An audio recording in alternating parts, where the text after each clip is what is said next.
个星期前被暴雨冲走2000条，经历雨之后，今天又来了。去看看新放的2000条是不是又全军覆没了？这鸭子挺可爱的，等下转一圈回去吃。还好没事，看来老龙升级的鱼香还是可以的。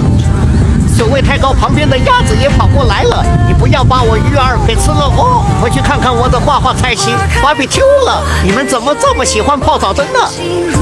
上次月经已经吸去10几克了，难道活下来的才是精英吗？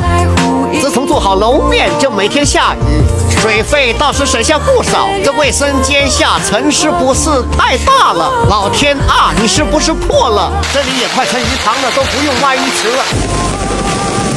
看看我的3合院，哪里还要浇水养护？连老天都在帮我。不行，又下大雨了，我要回去躲雨了。